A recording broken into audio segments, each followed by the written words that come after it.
Good. How are you? Nice to see you. Welcome.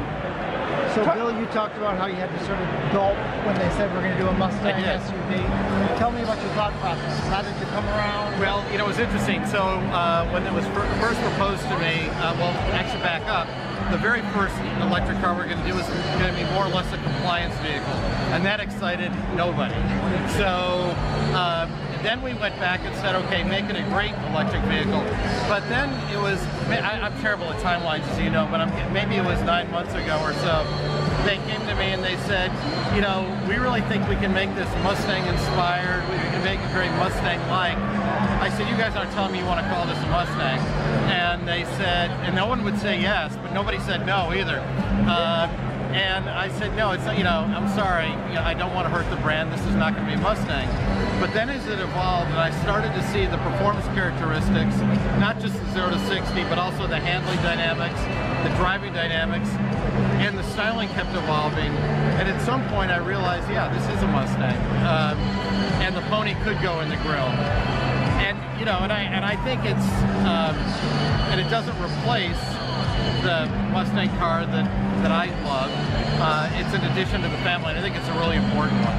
Is this an historic vehicle for Ford? I think so, yeah, because you know, obviously we are choosing to electrify our most iconic nameplate, and that has a couple of benefits. One is it actually galvanizes our internal team, because if we're going to electrify this and the F-150, they know that they better raise their game and make it perfect. So. And it also signals to the world that we are dead serious about electrification. You're going to take some sales from Tesla?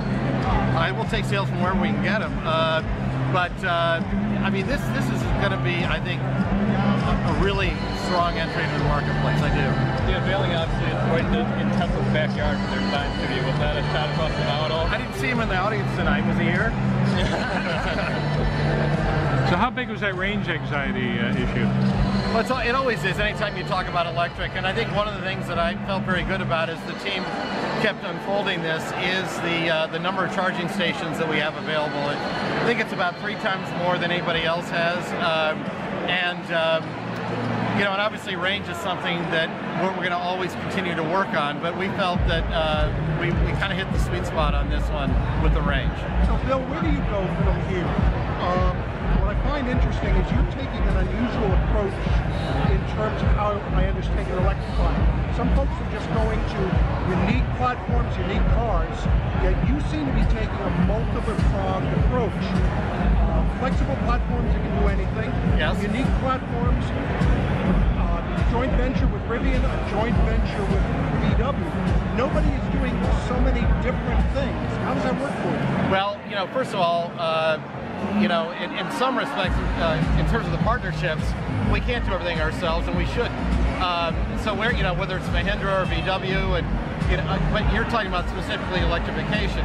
Well, look, we're all in on electrification, and we're all in around the world. So we're going to just go as hard as fast as we can, and one size won't fit all. So in some cases, you know, it will require different approaches, as you point out.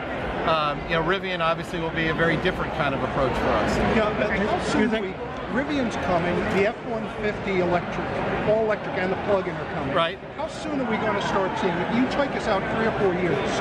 Well, we haven't announced time. Well, we haven't announced time. It's time to talk about it. No, yeah. Already done this. I got you. No, this is not in the past tense. This is the first time anybody's ever seen this. So come on, don't push me that far forward. You made a pledge 15 years ago to make more fuel-efficient SUVs. Right. It's taken this long. Well, is this the right time? Well, you know, first of all, we have made more fuel-efficient SUVs. We've done a lot of hybrids, and we did plug-in hybrids. But as I said in my remarks, you know, the issue to date has always been, if you wanted performance, you had to give up the green aspects. If you wanted green, you know, you gave up, the other. So, and this, you know, technology has finally gotten us to a place where you can actually have both. To me, as I said, it's something I've waited for a long time. I love this car. So where do we go? What do you see coming? Hang on. What do I say? You know what's coming. We've already talked about it. Was there any aha moment where you're like, okay, this is going to be a Mustang? Did you have to get on the wheel? I mean, was there any specific? Well, when I drove it, I knew that it had to be a Mustang, but frankly, I was getting there before because I believed the team when they were laying all the specs out in terms of how far they had come. I certainly wasn't sold at the beginning, far from it, but there was no aha moment, but there was a series of Ted Canis and the team were absolutely fantastic, and they kept improving it and improving it and improving it, and finally, and so did the design team. And yeah, there was a moment where I finally said, yeah, this is good enough to be a Mustang. Bill, when was that? Mustang now How long ago was that? Can you stretch it the way Porsche has? Well, that's an interesting question, Keith. I mean, obviously we are stretching it. I mean, this is a big stretch. And then the GT is, another variant. We'll see where it goes. But we felt the only way we could stretch the brand is to make an amazing vehicle. And that's why I was so reluctant at first to ever consider that. But anyway. Bill, would you consider doing an all-electric two-door Mustang Coupe now? Does this make that easier? Never say never.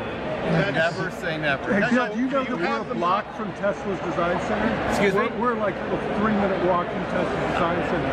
That's a coincidence. All right, thank you, everyone. Thank you.